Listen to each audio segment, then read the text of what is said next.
Hello student, welcome to my channel sermon lecture. आज मैं आपको बताऊंगा क्लास 10 साइंस का जितने भी महत्वपूर्ण दीर्घ उत्तरीय प्रश्न है सिर्फ एक वीडियो में। ये वीडियो क्लास 10 साइंस के लिए सबसे ज्यादा इंपॉर्टेंट है।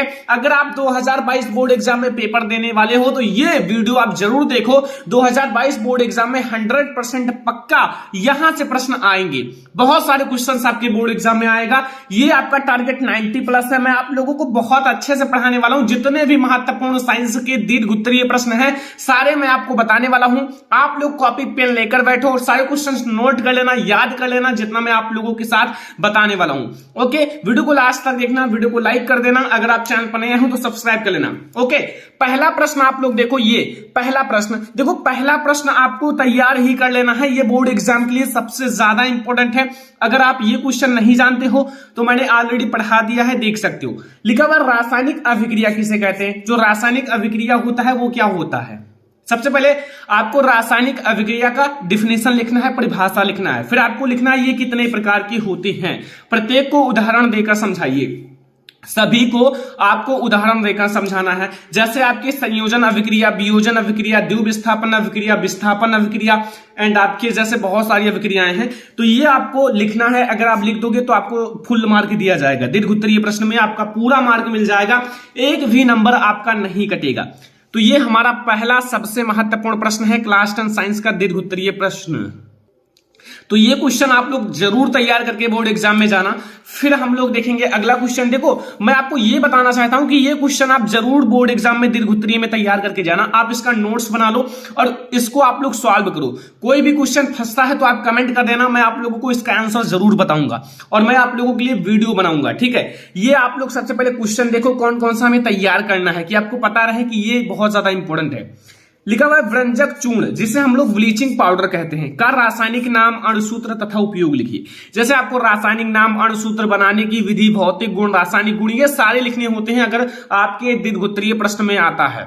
ओके, तो ये हमारा है क्वेश्चन नंबर 2, जो बोर्ड एग्जाम के लिए बहुत ज्यादा इंपॉर्टेंट है। आप लोगों को तैयार ही कर लेना है ये सारे क्वेश्चंस। ये क्लास 10 साइंस का बहुत ज्यादा इंपॉर्टेंट दीर्घ उत्तरीय प्रश्न है। ठीक है, तो ये आप लोगों को तैयार कर लेना है, बहुत ज्यादा इंपॉर्टेंट है। ये क्वेश्चन आपकी बोर्ड एग्जाम के लिए और भी ज्यादा इंपॉर्टेंट है। आपका क्या है देख सकते हो, बेकिंग पाउडर, जो बेकिंग पाउडर होता है या फिर खाने का सोडा का रासायनिक नाम एवं अणुसूत्र क्या है। रासायनिक नाम सबसे पहले लिखना है, फिर इसका अणुसूत्र क्या है, इसको बनाने की विधि, जो इसको बनाने की विधि कैसे बनाई जाती है ये आपको बताना है। फिर इसके 2 भौतिक गुण, जो इनकी भौतिक गुण है। ओके, तथा 2 रासायनिक गुण और समीकरण देते हुए समझाइए। जैसे आपके रासायनिक गुण का समीकरण 2, ठीक है, ये आपसे पूछ रहा है। तो ये आपका बहुत ज्यादा इंपॉर्टेंट क्वेश्चन है। आपका लॉन्ग क्वेश्चन में पूछेगा तो ऐसे पूछेगा कि जैसे आपका बेकिंग पाउडर है, उसका रासायनिक नाम, अणुसूत्र क्या है। ठीक है, फिर आपसे पूछेगा इसको बनाने की विधि, भौतिक गुण, रासायनिक गुण, सारा चीजें लिखना है। और मैंने ऑलरेडी पढ़ाया भी है, सारे चैप्टर्स पढ़ाए हैं साइंस के, तो आप लोग जरूर देखना। ये सारे क्वेश्चंस आप चुटकियों में सॉल्व कर लोगे। ओके, अगला क्वेश्चन देखो, ये क्वेश्चन बहुत ज्यादा इंपॉर्टेंट है। ओके, धातु एवं अधातु में से कि मिश्र धातु, जो मिश्र धातु होता है किसे कहते हैं। मिश्र धातु का परिभाषा लिखना है और कॉपर के 2 प्रमुख मिश्र धातुओं के नाम लिखना है, संगठन व उपयोग। जैसे आपको नाम लिखना है इसका संगठन तथा उपयोग। संगठन मतलब किस किस चीज से मिलकर बनी है। ओके, तो ये हमारा है क्वेश्चन नंबर 4। और इसी चैप्टर में आपसे विद्युत रासायनिक श्रेणी कभी कभी पूछा जाता है, तो वो भी टॉपिक आप तैयार कर लेना। लेकिन ये आपके लिए बहुत ज्यादा इंपॉर्टेंट है, आप लोगों को तैयार करके ही जाना है बोर्ड एग्जाम में। वेरी इंपॉर्टेंट है कि मिश्र धातु की परिभाषा लिखना है और कॉपर के 2 प्रमुख मिश्र धातुओं के नाम, संगठन व उपयोग बताना है। मैंने इसको अभी जल्द ही पढ़ाया है, ठीक है, दीर्घ उत्तरीय प्रश्न में, तो आप लोग जरूर देखना वीडियोज को। ये देखो, ये क्वेश्चन नंबर 5 है, बहुत ज्यादा इंपॉर्टेंट है। ये कई टाइप से आपके बोर्ड एग्जाम में पूछा जाता है, कई प्रकार से। जैसे मैंने ये जो लिखा है ना, इस प्रकार से बहुत ज्यादा पूछा जाता है कि किडवन द्वारा एथेनॉल के निर्माण पर संक्षिप्त टिप्पणी लिखिए। एक होता है किडमन विधि द्वारा एथेनॉल का निर्माण, तो उसकी आपको संक्षिप्त टिप्पणी लिखना है। टिप्पणी लिखने की आता है, अगर आपसे 7 नंबर में पूछे तो, यानी कि दीर्घ उत्तरीय प्रश्नों में पूछे तो आप इसके बारे में पूरी जानकारी मैंने बताई है, पूरा चीज आप लोगों को समझाया है। ओके, आपको आपकी बुक में भी मिल जाएगा कि किडवन द्वारा एथेनॉल के निर्माण पर संक्षिप्त टिप्पणी लिखिए। ये बहुत ज्यादा इंपॉर्टेंट क्वेश्चन है, आपको तैयार करके ही बोर्ड एग्जाम में ये सारे क्वेश्चन जाना है, क्योंकि बहुत ज्यादा इंपॉर्टेंट है। ये सारे क्वेश्चन रिकॉर्ड तोड़ चुके हैं बोर्ड एग्जाम में आने का। इसमें आपको फिजिक्स, केमिस्ट्री, बायोलॉजी सारे के मिलेंगे और सारे का आपका दीर्घोत्तरीय प्रश्न कंप्लीट हो जाएगा अगर ये क्वेश्चन आप तैयार कर लोगे। यहां क्वेश्चन नंबर 6 पर आप फोकस करो, बहुत ज्यादा इंपॉर्टेंट है। लिखा हुआ है एस्टरीकरण। जो एस्टरीकरण है, एस्टरीकरण से आप क्या समझते हो? सबसे पहले आपको एस्टरीकरण की परिभाषा देनी है, ठीक है। फिर आपको उसका उदाहरण सहित स्पष्ट कीजिए। पूरा आपको एस्टरीकरण, आपको पहले परिभाषा, फिर उदाहरण, सारी चीजें स्पष्ट करना है। फिर आपसे लास्ट में एक चीज पूछा है कि एथिल एसीटेट के जल अपघटन, जो एथिल एसीटेट का जल अपघटन का समीकरण दीजिए। जो एथिल एसीटेट है उसके जल अपघटन, जैसे एथिल एसीटेट का जल से अभिक्रिया कराओ तो वो जल अपघटन है, ठीक है। तो उसका आपको समीकरण देना है। और एसिटिक अम्ल, एसिटिक अम्ल के प्रमुख उपयोग लिखिए। जैसे एसिटिक अम्ल का प्रमुख उपयोग लिखना है, ठीक है, एसिटिक अम्ल का प्रमुख उपयोग लिखना है। तो ये एस्टरीकरण के अंतर्गत है। इतना लॉन्ग क्वेश्चन पूछा जाएगा। अगर लॉन्ग क्वेश्चन में आपके बोर्ड एग्जाम में साइंस में पूछा गया, यानी कि दीर्घोत्तरीय प्रश्न में पूछा गया, तो इतना बड़ा आपसे क्वेश्चन पूछा जाएगा। याद रखना बहुत ज्यादा इंपॉर्टेंट है, इसलिए मैंने आपसे कहा है कि ये सारे क्वेश्चंस आप जरूर याद रखना। ये हमारा क्वेश्चन नंबर 6 है जो कि बहुत ज्यादा इंपॉर्टेंट है बोर्ड एग्जाम के लिए। अब हम लोग देखेंगे क्वेश्चन नंबर 7। क्वेश्चन नंबर 7 देखो, जो कि बोर्ड एग्जाम के लिए बहुत ज्यादा इंपॉर्टेंट है। क्वेश्चन नंबर 7 जो हमसे कह रहा है कि दीर्घाकार आवर्त सारणी, जो दीर्घाकार आवर्त सारणी की प्रमुख विशेषताएं लिखिए। देखो आपके एक है दीर्घाकार आवर्त सारणी जिसकी आपको विशेषताएं बताना है, और ये बोर्ड एग्जाम के लिए बहुत ज्यादा इंपॉर्टेंट है। और लॉन्ग क्वेश्चन में मैंने देखा है रिकॉर्ड तोड़ चुका है बोर्ड एग्जाम में आने का। तो जो मैं क्वेश्चन बता रहा हूं वो बहुत ज्यादा इंपॉर्टेंट है। अगर आप इतना क्वेश्चन तैयार कर लेते हो जितना मैं बताने वाला हूं, तो आप लोग लॉन्ग क्वेश्चन की चिंता बिल्कुल छोड़ दो। इतना अगर आप कंप्लीट कर लोगे तो इससे बाहर एक भी क्वेश्चन नहीं आएगा। थोड़ा मेहनत लगेगा, लेकिन ये मेहनत आपको बहुत आगे ले जाएगा, ठीक है, क्लास 10th के लिए। तो ये आपका है दीर्घाकार आवर्त सारणी की विशेषताएं, आपको बताना है। फिर आप देखो एक बायोलॉजी का अब आपका क्वेश्चन स्टार्ट हो गया। ओके, ये सारे अभी तक आपके केमिस्ट्री के थे। अब देखो यहां आपको पाचन से क्या समझते हो? जो पाचन होता है उसका आपको परिभाषा लिखना है। इसमें कौन से पाचक रस भाग लेते हैं, जैसे इसमें कौन कौन से पाचक रस भाग लेते हैं, और पचे हुए भोजन के अवशोषण तथा स्वांगीकरण की आपको क्रिया का वर्णन कीजिए। एक होता है अवशोषण और एक होता है स्वांगीकरण।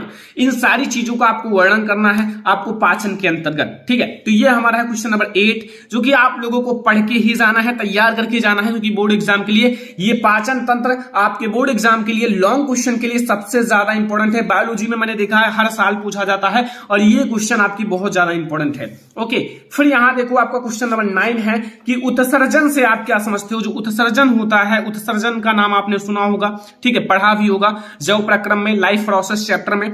तो आपको यह बताना है कि उत्सर्जन से क्या तात्पर्य है, और मनुष्य के उत्सर्जी अंग, जो मनुष्य के उत्सर्जी अंग का नाम लिखिए। जैसे मनुष्य के कई सारे उत्सर्जी अंग होते हैं, तो उनका आपको नाम लिखना है। फिर मनुष्य के वृक्क की संरचना, जो मनुष्य में वृक्क पाया जाता है उसकी संरचना तथा क्रिया विधि का सचित्र वर्णन करो। मतलब आपको संरचना तथा क्रिया विधि का सचित्र यानी कि चित्र बना के अच्छे से वर्णन करना है।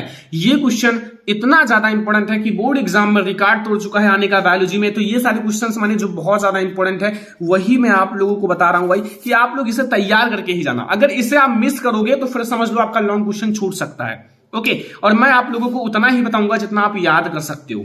ओके, फिर अब आप लोग देखो क्वेश्चन नंबर 10। क्वेश्चन नंबर 10 में क्या पूछ रहा है, ये भी बहुत ज्यादा इंपॉर्टेंट है कि मेंडल के आनुवंशिकता के नियमों की विवेचना कीजिए। जो मेंडल ने आनुवंशिकता के नियम दिया था उनकी विवेचना करनी है। अब मेंडल के आनुवंशिकता के 3 नियम थे जो कि मैंने ऑलरेडी पढ़ाया है।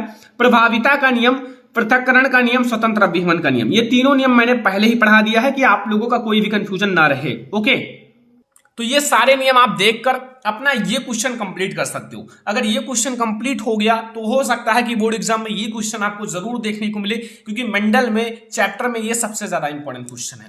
तो ये हमारा यही है कि मेंडल के आनुवंशिकता के नियम की आपको विवेचना कीजिए। अगला क्वेश्चन देखो, क्वेश्चन नंबर 11। देखो यहां लिखा हुआ है कि मानव नेत्र का निम्नांकित चित्र बनाइए। जो मानव नेत्र होता है, ह्यूमन आईज, उसका आपको चित्र बनाना है। चित्र बनाना मैंने ऑलरेडी बताया है। तथा आपको रेटिना पर बनने वाला प्रतिबिंब का किरण आरेख द्वारा समझाइए। ये बहुत ज्यादा इंपॉर्टेंट क्वेश्चन है। लेकिन आप लोग जैसे मानव नेत्र के कई सारे भाग होते हैं, जैसे आपका दृष्टिपटल है, रेटिना है, और ऐसे कई सारे कार्निया हैं, ऐसे कई सारे भाग हैं, तो उसको भी आप लोग याद रखना। उसको भी मैंने साथ में पढ़ाया है कि आप लोगों को वो चीज भी याद रहे। मानव नेत्र की परिभाषा भी बताई है, चित्र भी समझाया है, चित्र कैसे बनता है, सारी चीजें। तो अगर आप हमारे वीडियोस देखते हो तो इन सारे क्वेश्चन से कोई दिक्कत नहीं होगा, आप लोग चुटकियों में इन सारे क्वेश्चंस को सॉल्व कर सकते हो। ठीक है, तो ये हमारा ह्यूमन आइज है, यानी कि मानव नेत्र के बारे में है। ओके, अब देखो क्वेश्चन नंबर 12। क्वेश्चन नंबर 12 जो कि बहुत ज्यादा इंपॉर्टेंट है, फिजिक्स का सबसे ज्यादा इंपॉर्टेंट क्वेश्चन वैसे माना जाता है ये क्वेश्चन, कि ओम का नियम क्या है। जो ओम का नियम है वो क्या है, आप लोगों ने सुना भी होगा, क्लास 10th के लिए बहुत ज्यादा इंपॉर्टेंट क्वेश्चन है। और इसके सत्यापन के लिए आवश्यक प्रयोगों का वो आपको वर्णन परिपथ आरेख खींचकर कीजिए। जैसे आपको सबसे पहले ये बताना है कि ओम का नियम होता क्या है, फिर आपको इसका सत्यापन करना है। सत्यापन करने के लिए आपको किरण आरेख खींचना पड़ता है, लाइक आपको चित्र बनाना पड़ता है। ठीक है, अब परिपथ आरेख खींचना पड़ता है, तो वो सारी चीजें मैंने आपको पढ़ाया है। आप लोग सर्च कर सकते हो ओम का नियम बाय सरमन लेक्चरर, आपको हमारा वीडियो मिल जाएगा। सत्यापन के साथ मैंने आपको पढ़ाया है, जो कि आप लोगों को ऐसा कोई नहीं पढ़ाएगा, तो मैंने आप लोगों को पढ़ाया है, देख लेना वीडियो, बहुत ज्यादा इंपॉर्टेंट है। ये क्वेश्चन है, आप लोगों को कंप्लीट करके ही जाना है बोर्ड एग्जाम में। ओके, फिर आप लोगों को ये क्वेश्चन जरूर कंप्लीट कर लेना है फैराडे का। फैराडे के विद्युत चुंबकीय प्रेरण का नियम लिखिए। जो फैराडे का विद्युत चुंबकीय प्रेरण संबंधी नियम था उसको आपको लिखना है। एंड प्रेरित विद्युत धारा की दिशा ज्ञात करने के संबंध में फ्लेमिंग का नियम लिखिए। ठीक है, अब आप लोग ये आपका नियम बहुत ज्यादा इंपॉर्टेंट है कि फैराडे के विद्युत चुंबकीय प्रेरण का नियम लिखिए और प्रेरित विद्युत धारा की दिशा ज्ञात करने के संबंध में आपको फ्लेमिंग का नियम लिखना है। ठीक है, तो ये आपका है क्वेश्चन नंबर 13। ओके, अब आप लोग ये क्वेश्चन देखो, बस इतना क्वेश्चन आप लोगों को कंप्लीट करना है लॉन्ग क्वेश्चन में। इससे बाहर आपका फिजिक्स हो या केमिस्ट्री हो या बायोलॉजी हो, इससे बाहर नहीं आएगा, ये मैं गारंटी लेता हूं। ठीक है, लेकिन आप लोग कंप्लीट कर लेना। तब लिखा हुआ है विद्युत मोटर का निम्नांकित आरेख खींचकर आपको इसको, जो विद्युत मोटर होता है, विद्युत जो मोटर है उसका आप लोग निम्नांकित आरेख खींचिए, मतलब बढ़िया से आपको उसका चित्र बनाना है। और फिर इसका सिद्धांत, क्रियाविधि तथा विद्युत मोटर में विभक्त वलय का क्या महत्व है, इन सारी चीजों का वर्णन करना है, जो कि मैंने ऑलरेडी पढ़ाया है। तो अगर आप साइंस की तैयारी कर रहे हो, 2022 बोर्ड एग्जाम में साइंस का पेपर देने वाले हो, तो इतना आप लोग लॉन्ग क्वेश्चन तैयार कर लो, इससे बाहर नहीं आएगा, ये मैं गारंटी लेता हूं। यहां से आपको कई सारे क्वेश्चन देखने को मिलेगा, हर एक क्वेश्चन आपको देखने को मिलेगा। अगर आप 5 साल पहले के question, model paper, previous year paper सारे उठाकर देख लो, चाहे फिजिक्स हो चाहे केमिस्ट्री, इनमें से आपको क्वेश्चन मिलेगा कि यहां से 100% क्वेश्चन टक्कर खाया है, 100% यहां से आया है। क्योंकि मैंने बहुत ज्यादा मेहनत करके, बहुत ज्यादा रिसर्च करके ये वीडियो बनाया है कि बच्चे कंप्लीट कर लें अगर इतना क्वेश्चन, तो इससे बाहर ना आए। इसीलिए मैंने आप लोगों के लिए मेहनत किया है, काफी ज्यादा मेहनत करके इन सारे क्वेश्चन को ढूंढा है, फिर मैंने बनाया है। ये वीडियो पसंद आया हो आप लोग लाइक कर देना, अगर आप चैनल पर नए हो तो सब्सक्राइब कर लेना। ठीक है, अगर आपको किसी और सब्जेक्ट में दिक्कत है कमेंट करना, मैं आप लोगों को जरूर प्रोवाइड करूंगा। लेकिन आप लोगों को अगर इसका आंसर चाहिए तो आप लोग इस वीडियो को फटाक से 2000 लाइक तक पहुंचा दो। अगर आप लोग फटाक से 2000 लाइक कर दोगे तो हम आप लोगों को इसका आंसर भी प्रोवाइड कर देंगे बहुत जल्द। तो ये वीडियो पसंद आया हो लाइक कर दो, चैनल पर नए हो तो सब्सक्राइब कर लेना। चलो फिर मिलते हैं नेक्स्ट इंपॉर्टेंट वीडियो में, तब तक के लिए धन्यवाद।